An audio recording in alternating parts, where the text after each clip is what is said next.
Imagine getting up every morning feeling energized, clear, and sure that the day ahead is not just another one, but a genuine opportunity to grow, move forward, and finally take charge of your life.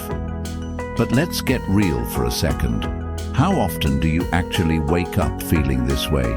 If you're like most people, you're probably dragging yourself out of bed, feeling stuck, lost, or simply trapped in habits that don't serve you anymore. The truth is, how you start your morning isn't just about those first few minutes. It's about shaping the entire course of your day, your mindset, and ultimately, your life. The ancient Stoics understood this well. Marcus Aurelius said, "When you arise in the morning, think of what a precious privilege it is to be alive, to breathe, to think, to enjoy, to love." Today, we're diving deep into how you can practically apply this wisdom every morning, creating powerful habits that help you master your mind and seize control of your day. If you resonate with what we're doing here and find value in taking back your mornings and your life, a simple free favor I'll ask of you is to hit that subscribe button. It genuinely supports the channel, and it helps us reach more people who need this message. Now, let's get into it. 1. Wake up early. Let's face it, most of us have a complicated relationship with mornings. I get it, your bed feels like a warm embrace, and the snooze button is your best friend whispering sweet lies of just 5 more minutes. But here's the truth most people won't admit. Early mornings are absolute game changers. I'm not saying this just to sound motivational. This is reality speaking. Those quiet early hours, before emails flood in, before texts ping, before the chaos of life takes hold, are your golden ticket to clarity and control. Picture this, waking up just 1 hour earlier than you usually do, just one single hour. It might seem trivial or even painful at first, but imagine that hour as a peaceful sanctuary of uninterrupted time. Think of it as your personal oasis in the bustling desert of daily life. No distractions, no demands, just you and your thoughts, planning your day, setting your intentions, or even indulging in reading something meaningful, something that anchors you in wisdom and perspective. The ancient Stoics understood this better than anyone. Seneca once said, "We suffer more often in imagination than in reality," reminding us that the dread of waking early is often worse than the actual act. It's not the waking up that hurts. It's the story we tell ourselves that we'll be tired, miserable, or ineffective that truly holds us back. By rising earlier, you break this illusion, proving to yourself that discipline is freedom, as Stoicism beautifully teaches. And yes, it's going to feel uncomfortable initially, but growth never comes from comfort zones. Carl Jung, the brilliant psychologist, put it powerfully when he said, "Who looks outside dreams, who looks inside awakes." That extra hour in the morning is precisely when you can look inward, awakening not just your body, but your deeper self, your authentic vision, and your genuine purpose. It's when insights surface, problems unravel, and clarity emerges. 2. Drink water. First thing. Your alarm goes off, you drag yourself out of bed, and what's the first thing you reach for? Let's be real. Most of us bolt straight for the coffee machine, eager for that caffeinated comfort, that familiar jolt we convince ourselves we need just to feel human again. And hey, I'm not saying coffee is evil. Trust me, I get it. But here's a simple truth that we often overlook in our groggy desperation for that first espresso. Your body wakes up dehydrated, literally. Overnight, your brain and body go without hydration for hours, making water, not caffeine, the first thing you genuinely need. So instead of immediately flooding your system with caffeine, start your day with a tall, refreshing glass of water. Think of it as hitting the reset button on your system. A simple yet powerful ritual that sets the tone for clarity and balance throughout your day. Stoic philosophers often emphasize the importance of mastering the small, everyday actions as keys to a greater life. Epictetus, one of Stoicism's sharpest minds, reminds us, progress is not achieved by luck or accident, but by working on yourself daily. Drinking water first thing is exactly that. An act of daily discipline, a subtle signal to your mind and body that you're prioritizing well-being above habit. Your brain, fascinatingly, is composed mostly of water. When dehydrated, it struggles to function optimally. Attention, memory, and mood all suffer. Starting your day by replenishing those essential fluids is like giving your mind a gentle yet decisive wake-up call, preparing you to tackle whatever lies ahead with clearer thinking and steadier emotions. Carl Jung once remarked, "Until you make the unconscious conscious, it will direct your life, and you will call it fate." This simple morning habit, drinking water before coffee, is a prime example of turning an unconscious, automatic reaction, that sleepy stumble toward the coffee pot, into a conscious, deliberate choice.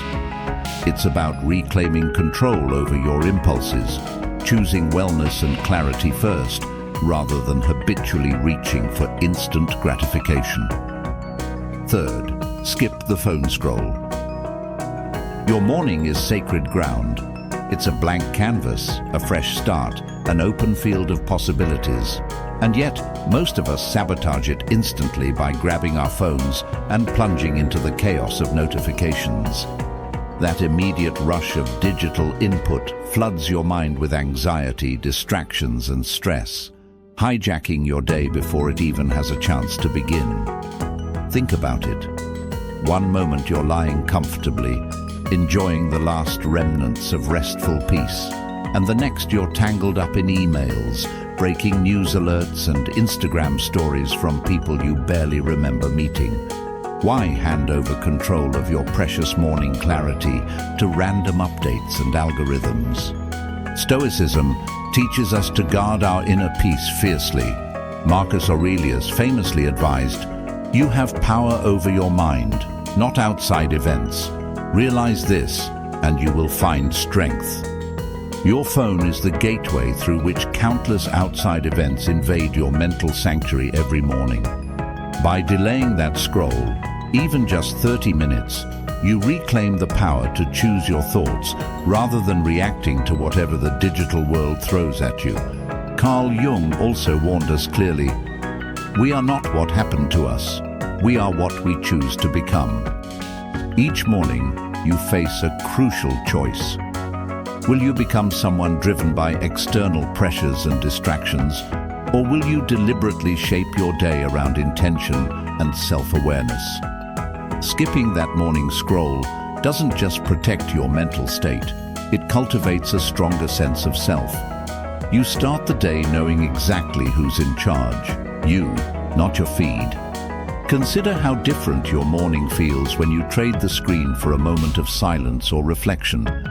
Perhaps you journal, read a meaningful passage, or simply breathe deeply, gathering your thoughts. You might even rediscover forgotten pleasures like savoring the quiet or noticing the early sunlight. When you choose presence over endless scrolling, the day unfolds from clarity rather than chaos. 4. Small wins matter. There's something oddly powerful about starting your day with a small act of order. Not a big breakthrough, not a major win. Just something simple, something within reach. You wake up, pull the covers tight, fluff the pillows, straighten the sheets, and boom. You've already done something intentional, something complete. You've started the day with structure instead of chaos. And that's not just homemaking, it's mental training. We live in a world that glorifies massive transformations and overlooks the value of tiny, consistent habits. But the Stoics knew better. They understood that greatness isn't found in grand gestures. It's forged in daily discipline, cleanliness, order, focus. Marcus Aurelius said, Don't waste the rest of your life worrying about what other people think of you. It keeps you from doing anything useful. And isn't that what a messy room reflects sometimes? A mind that's distracted, pulled in 10 directions, worried more about the world outside than the world within. Making your bed might sound trivial, but it's the first signal you send to your brain. I'm in control today. I don't need motivation. I've got momentum. This one small act becomes your first promise kept. And promises kept build trust with yourself. A kind of self-respect that isn't loud, but runs deep. Admiral William McRaven put it bluntly, if you want to change the world, start by making your bed. Not because your bed alone will revolutionize your life, but because it sets a tone. If you can't get the little things right, how can you expect to manage the big ones? If you build the discipline to execute something so small, every day, without fail, what else might you be capable of? The ripple effect is real. Psychologically, it's even deeper. Carl Jung believed in the symbolic power of the environment. Until you make the unconscious conscious, it will direct your life, and you will call it fate, he wrote.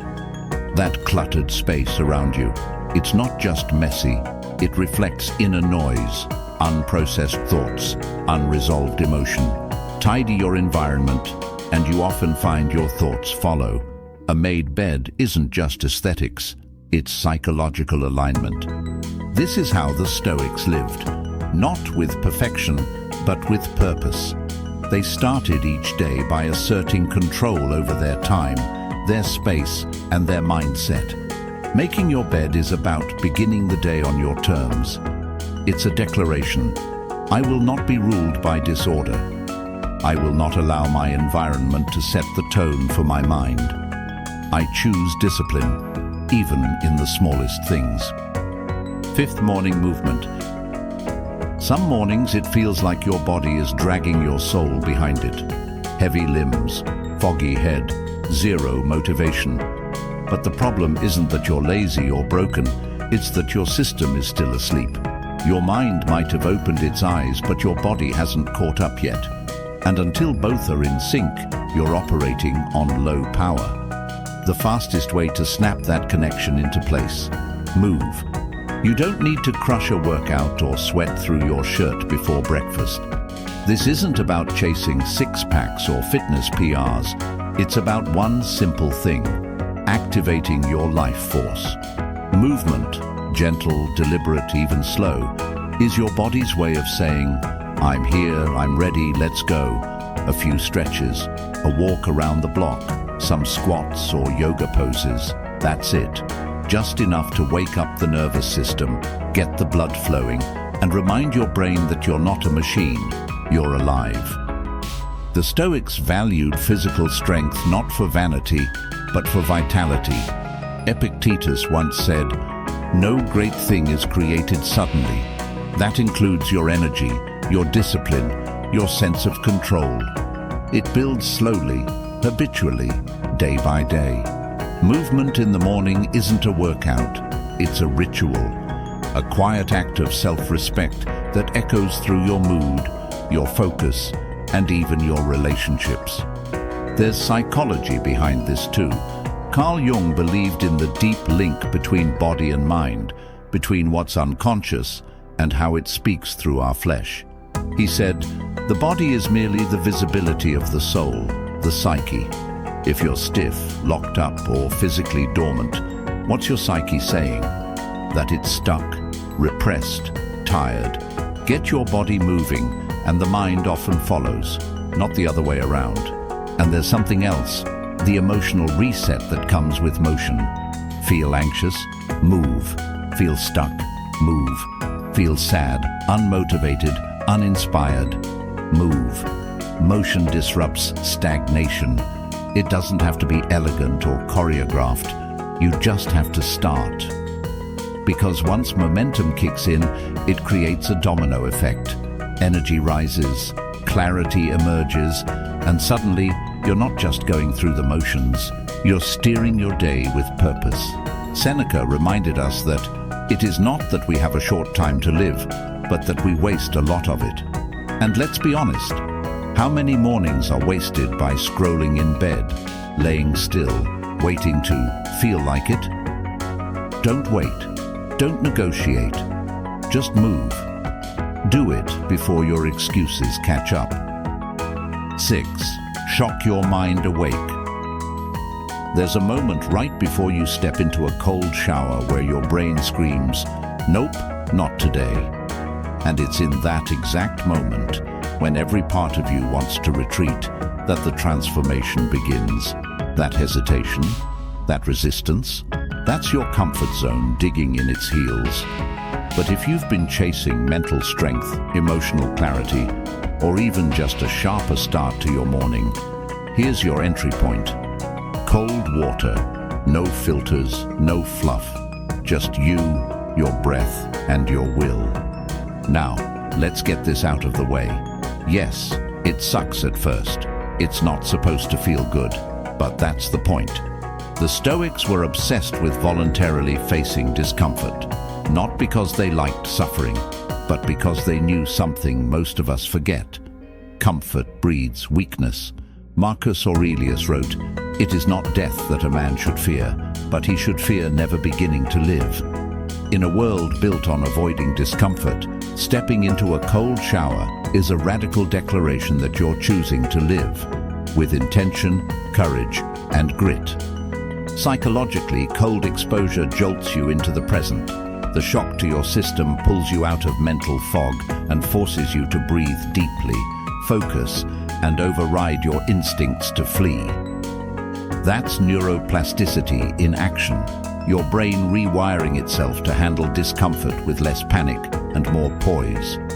Carl Jung once said, "What you resist persists," and that resistance to cold, that's symbolic of every other discomfort you avoid, fear of failure, of criticism, of uncertainty.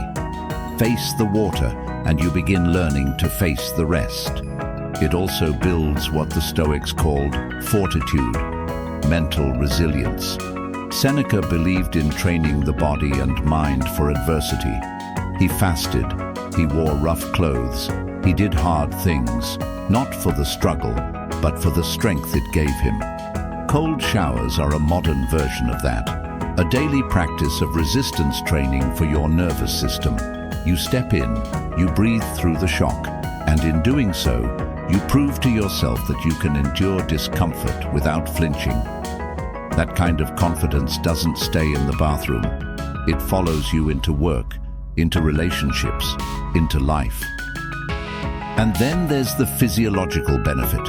Cold showers increase blood flow, release endorphins, and spike your alertness. You don't need coffee to feel awake.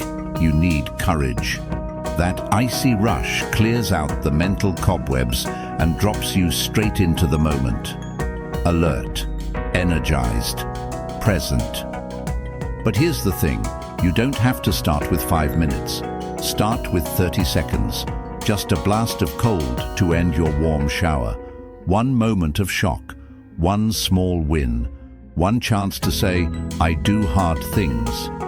The Stoics believed virtue was forged in action, not theory. This is your action. A moment of self-conquest. 7. Journaling. There's something powerful about giving shape to your thoughts, turning the mess inside your head into something visible, something real. Most of us carry a constant stream of worries, to-dos, memories, judgments, ideas, all swirling in a chaotic loop.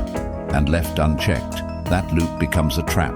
It steals your focus, poisons your mood, and clouds your decisions before your day even begins.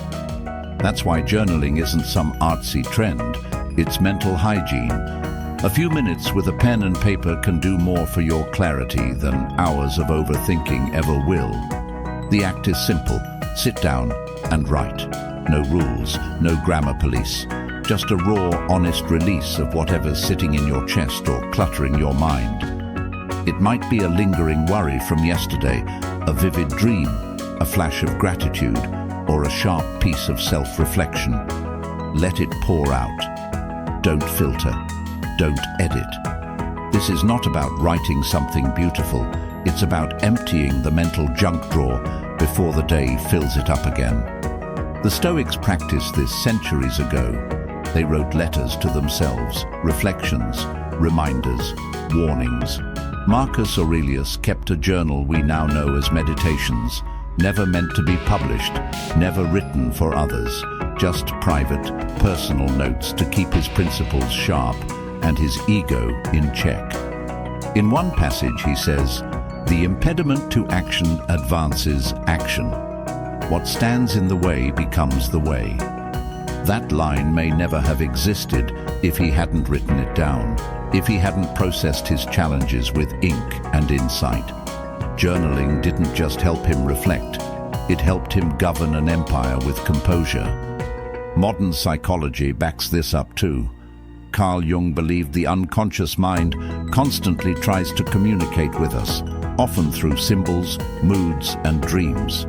He wrote, "Until you make the unconscious conscious, it will direct your life, and you will call it fate." And what better way to bring the unconscious to light than by writing it down? When you journal, you give your inner world a voice. You uncover patterns you didn't know existed, repeating frustrations, buried fears, old stories you've been living by without questioning. Journaling is like having a quiet conversation with the part of you that rarely gets to speak, the part that isn't performing or pleasing, the part that tells the truth. And in that honesty, something shifts. You start seeing your situation more clearly. Decisions feel less overwhelming. You begin to notice what actually matters and what's just noise. Even on your worst days, your journal is a safe space. You can be angry, anxious, lost, and still it listens. Still it holds you. And on your best days, it becomes a vault of insights and victories you'll forget, unless they're captured in your own words. Seneca wrote, "We should every night call ourselves to an account." He believed that self-examination was the root of wisdom. Morning journaling is that same principle in action, except you're not just reviewing the past, you're preparing your mind for the day ahead. 8. Set clear daily goals. There's a strange kind of anxiety that comes not from doing too much, but from not knowing what to do at all. You wake up, maybe you even feel motivated, but by the time noon hits, you're aimlessly jumping between tasks, chasing distractions, and ending the day exhausted with nothing real to show for it. That's not laziness. That's lack of direction. And when you don't give your day a target, you give your energy away to anything loud enough to grab your attention. This is where goal setting comes in, not in the lofty, abstract vision board kind of way. I'm talking about setting clear, immediate goals, the kind you can act on today. Not 20, not 10, just 3. 3 concrete, achievable tasks that move the needle, that create progress instead of motion. Because, let's be honest, being busy doesn't mean you're being productive. And unless you define what success looks like today, you'll spend your time reacting to everything that isn't. The Stoics were deeply intentional with their time. They didn't believe in wandering through the day waiting for clarity to magically appear. Epictetus put it bluntly, "First say to yourself what you would be, and then do what you have to do." Translation: know where you're going, or someone else will take you somewhere else entirely. Even psychology backs this. Carl Jung emphasized the importance of individuation, essentially becoming a whole-directed person. He believed that goals aren't just tools for achievement, but for self-realization. Your vision will become clear only when you can look into your own heart. Who looks outside, dreams. Who looks inside, awakes. When you define your goals with honesty and intention, you're not just planning your day, you're shaping your identity. And here's the thing, goals don't need to be massive. In fact, smaller is better. Reply to that email I've been avoiding. Write one page. Walk for 20 minutes. When you keep your goals simple and actionable, you give yourself permission to actually finish something, and that creates momentum.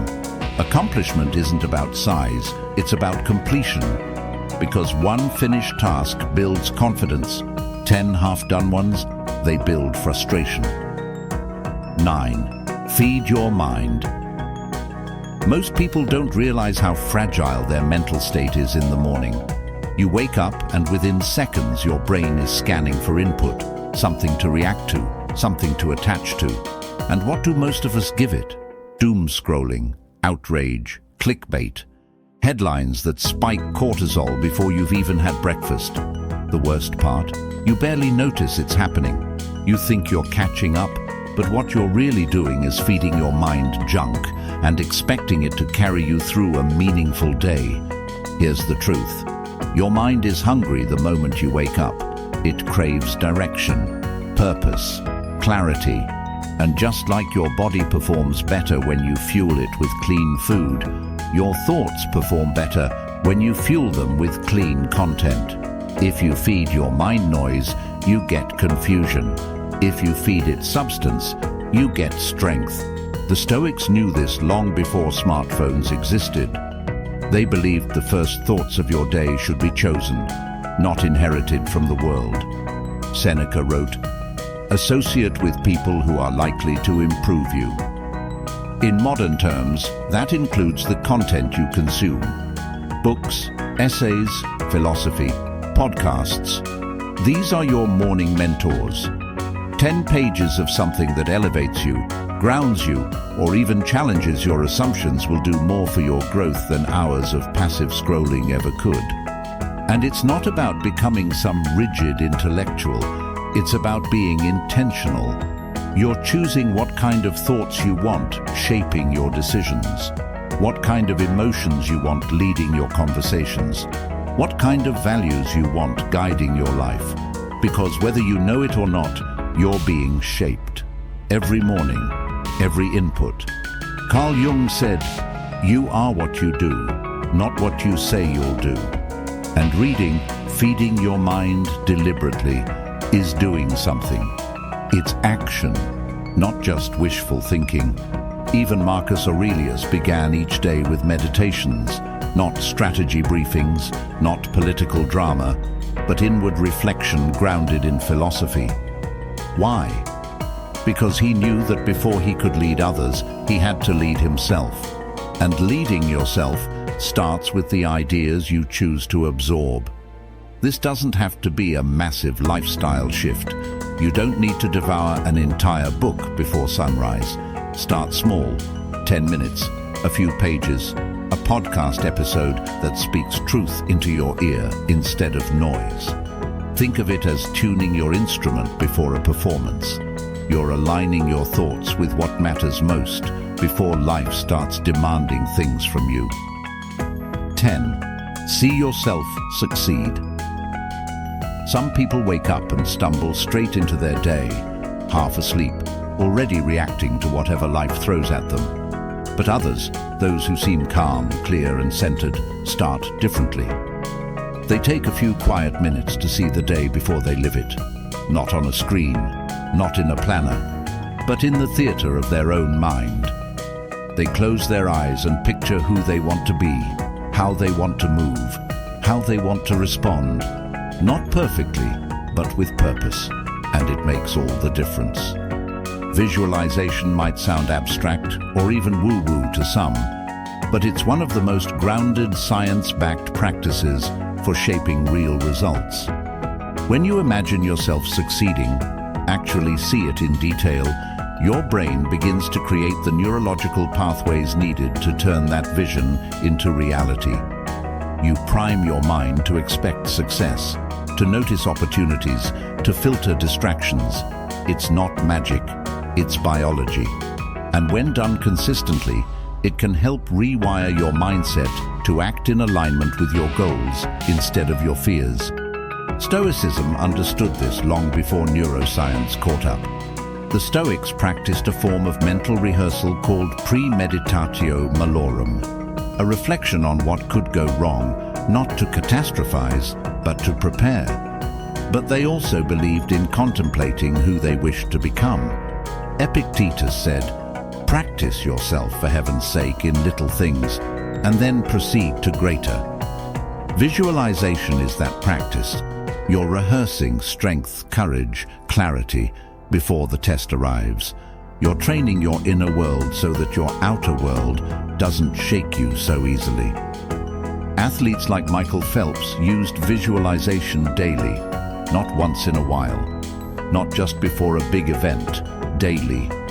He would mentally rehearse his swim down to the tiniest movement, so when the moment came, his body knew what to do because his mind had already been there. That's what makes this practice so powerful. You're not just thinking positively, you're mentally rehearsing success. You're building familiarity with the version of yourself that already knows how to win. And this isn't just for athletes, this is for you. Before that meeting, before that difficult conversation, before that personal goal that keeps slipping. Spend 5 quiet minutes seeing the outcome you want. Feel it. Don't just picture yourself doing the task. Picture how you stand, how you breathe, how you handle setbacks. Make it visceral. Make it believable. Marcus Aurelius, writing to himself in Meditations, reminded himself daily of how he wanted to act and respond, not react. He didn't leave that to chance. He visualized self-mastery before the pressure arrived, and if it was good enough for the most powerful man in the Roman Empire, maybe it's good enough for the rest of us too. 11th, practice gratitude. It's easy to forget how much you already have when your attention is constantly pulled toward what's missing. We live in a world that pushes us to chase more success, more recognition, more goals. And in that chase, we often lose sight of what's already right in front of us. Gratitude isn't some soft, feel-good concept. It's a discipline, a mental practice, a way of anchoring yourself in reality when everything around you feels like it's spinning. Because here's the truth, your brain is wired to focus on problems. It's a survival instinct. If you don't take control of that focus, it will naturally drift toward what's wrong, what's lacking, what could go wrong. But when you stop, just for a minute, and bring your awareness to what's good, what's working, what's still here, that's when everything starts to shift. Your mindset changes, your stress settles, your perspective expands. The Stoics knew this long before modern science caught up. Seneca wrote, "Nothing is more honorable than a grateful heart." To him, gratitude wasn't decorative, it was armor, a tool to stay resilient and grounded in a chaotic world. When you choose to be grateful, especially in the face of uncertainty or pressure, you're reclaiming your mental sovereignty. You're proving that you don't need perfect conditions to find something worth appreciating. Carl Jung, looking at this from a psychological lens, believed that much of our suffering stems from disconnection from meaning, from self, and from the present moment. Gratitude acts as a bridge. It reconnects you to the parts of life that matter most. As Jung said, the privilege of a lifetime is to become who you truly are. And that process often begins not with some huge breakthrough, but with the quiet realization of how much is already within you and around you. Neuroscience supports what the Stoics and philosophers knew instinctively. Practicing gratitude increases dopamine and serotonin, chemicals that enhance mood and focus. It also lowers cortisol, reducing stress and anxiety. Gratitude isn't just emotional, it's biological. It primes your brain to look for what's right instead of scanning endlessly for what's wrong. Even Marcus Aurelius, in the midst of governing an empire and facing personal hardship, took time for reflection. He reminded himself daily to focus on what was good, useful, and true. Not because life was easy, but because clarity was essential. He wrote, "Do not indulge in dreams of having what you have not, but reckon up the chief of the blessings you do possess." That mindset didn't weaken him. It made him steady, capable, 12th, find inner strength. Most people wake up and dive headfirst into their to-do list, trying to outrun the stress before it catches up with them. But what if, instead of rushing into the day, you grounded yourself first, not with a task, but with a thought? Not just any thought, but one that's been sharpened through centuries of hardship, clarity, and lived human experience. Stoic wisdom isn't ancient for the sake of tradition. It's timeless because it works. The beauty of Stoic philosophy is its simplicity. It doesn't ask you to escape life's chaos, but to meet it head-on with clarity, discipline, and strength. One sentence. That's often all it takes.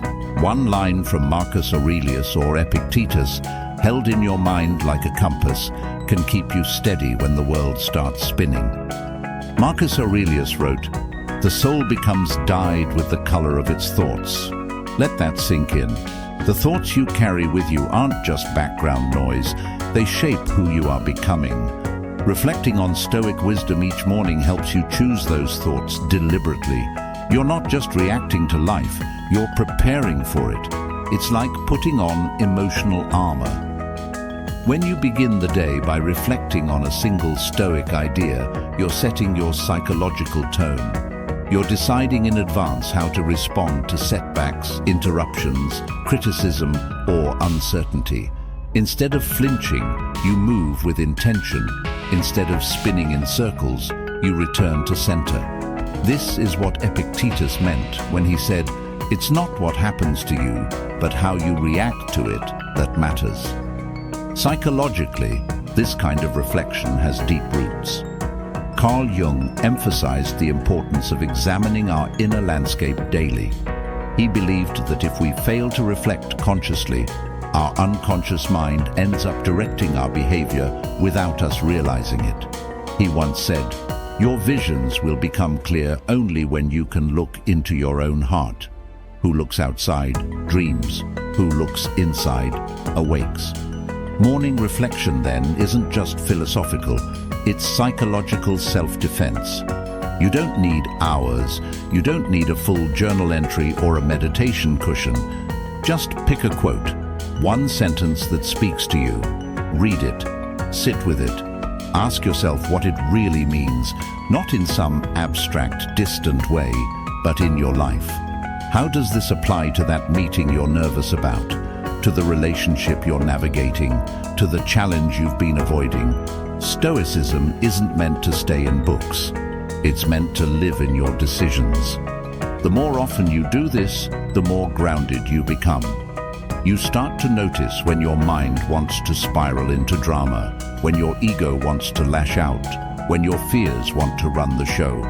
And in those moments, you remember the line you started the day with. That simple sentence becomes a quiet force, guiding you back to yourself. 13. Connect with nature.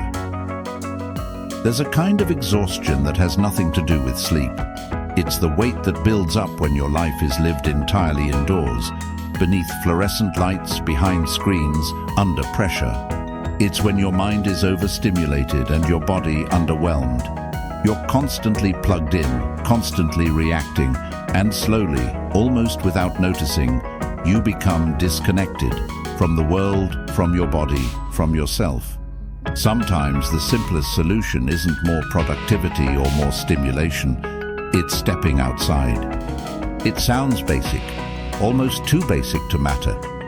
But spending just a few minutes outside, breathing in real air, feeling the ground under your feet, letting sunlight or even rain touch your skin, can shift your entire mental state. And it's not just about escaping a room, it's about reconnecting with something ancient, something essential. Because before we had cities, algorithms and calendars, we had seasons. We had wind and birdsong and soil. We're still wired for that world, even if we don't live in it anymore. The Stoics, for all their intellect, never saw themselves as separate from nature. In fact, their entire philosophy was based on aligning with it. Marcus Aurelius wrote, "Adapt yourself to the life you have been given. and truly love the people with whom destiny has surrounded you.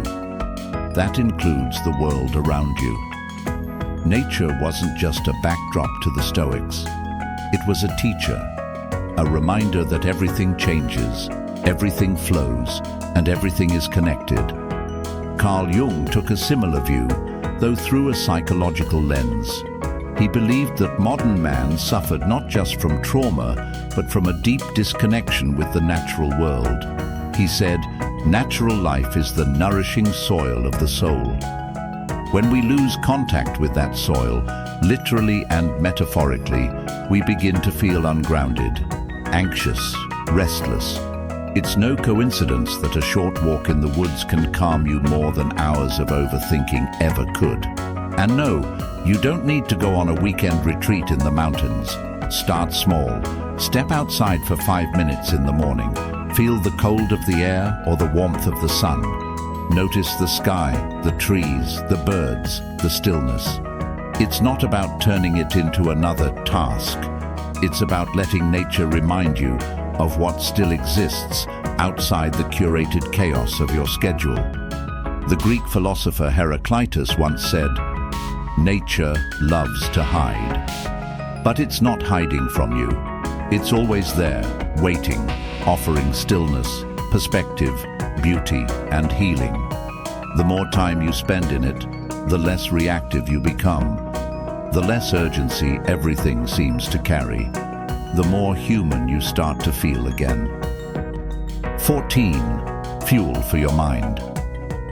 There's a reason your mornings feel foggy, slow, or scattered, and it's not just a lack of coffee or motivation. Often, it's because you're trying to run a high-performance machine on fumes. We talk a lot about mindset, productivity, discipline, but forget that your brain is a physical organ. It doesn't run on thoughts alone.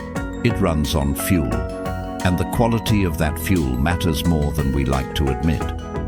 Too often, breakfast gets sacrificed at the altar of speed. You're running late, so you skip it entirely or grab something processed, something sugary, quick, and empty. And sure, that might give you a jolt of energy for a while, but then comes the crash, the fog, the irritability, and your day begins to unravel not because you're weak, not because you lack discipline, but because your body was never given what it needed to show up fully. The Stoics would call this a form of self-negligence. Epictetus reminded us that no man is free who is not master of himself. That mastery doesn't just apply to how we think or speak, it applies to how we care for our physical body. And starting your day by honoring your body with real nourishment. That's self-respect in action. Let's break it down practically. Your brain needs certain nutrients to function at its best. Protein to stabilize blood sugar, healthy fats to support focus and hormone regulation, real food that digests slowly and fuels you evenly. Think eggs, avocado, Greek yogurt, nuts, oats, not pastries, soda, or energy drinks. When you choose whole, intentional food first thing in the morning, you're not just feeding your body, you're telling your mind, "I came to perform today." Carl Jung understood the interconnectedness of the body and the psyche. He believed that the physical and psychological were deeply intertwined. In his view, the body wasn't just a vessel, it was a mirror. He wrote, "The mind is like the eye. It cannot see itself without reflection, and part of that reflection includes how we treat our physical form. What you feed your body becomes the quality of your thoughts, the steadiness of your emotions, and the clarity of your choices." This isn't about guilt or perfection, it's about awareness. Ask yourself, would I expect a high-performing athlete to go into training without fuel?